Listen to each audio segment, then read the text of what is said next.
Mickey James was once again on the wrong side of a bad situation. Bullets were bouncing off the painted brick walls and coming from 3 different locations.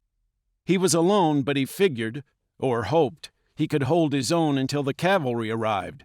About 10 minutes, he suspected.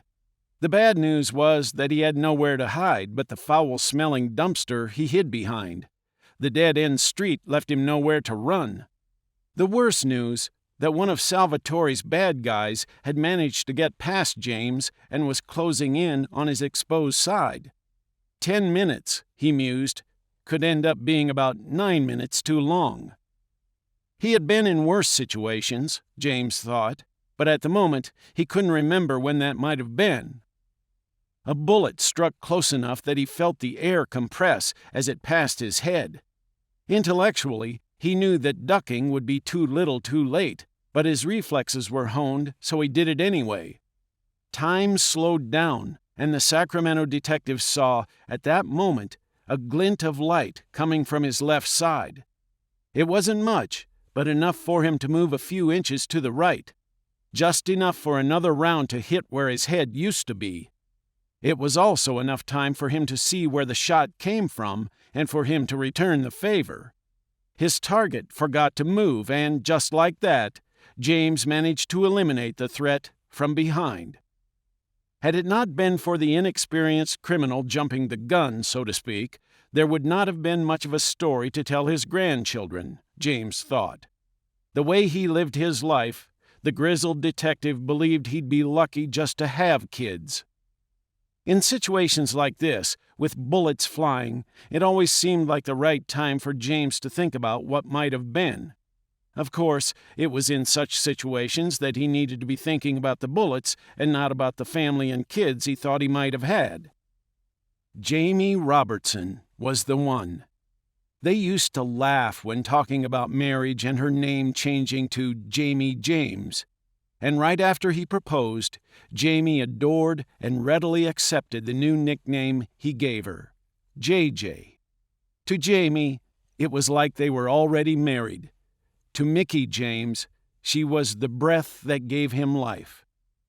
Another bullet slammed into the dumpster and shook James back to the present. He couldn't remember how long the shooting had been going on, but he knew that he was running low on ammunition and didn't think he would be able to last long enough for his friends to arrive. Sacramento, the capital of California, is one of the best police cities in the country. The need for a top-notch police force was made crucial during the elections of 1992, when hostages were taken and used as a ploy to change that year's election results. Since then, the city officials and the governor made sure that no city in the United States would ever be more prepared. They hired the best cops in the country. Mickey James was one of those cops. If you asked his co-workers, they would say he was the best. Unfortunately, the River Docks area on a Saturday night just happened to be the least patrolled, and instead of a 3-minute response time like most of the city enjoyed, the timing that evening would be considerably longer. Nicholas Salvatore was an angry man. The muscular Latino was angry because his drug deal had been intercepted by the cops, costing him and his employers, La M.A., the Mexican Mafia, millions of dollars. He was angry because in the battle with the police, his brother and his cousin had been killed.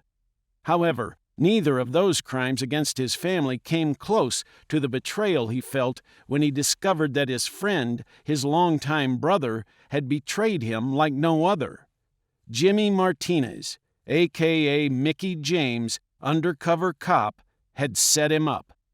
Not only did James have to die, but he had to die a slow and painful death.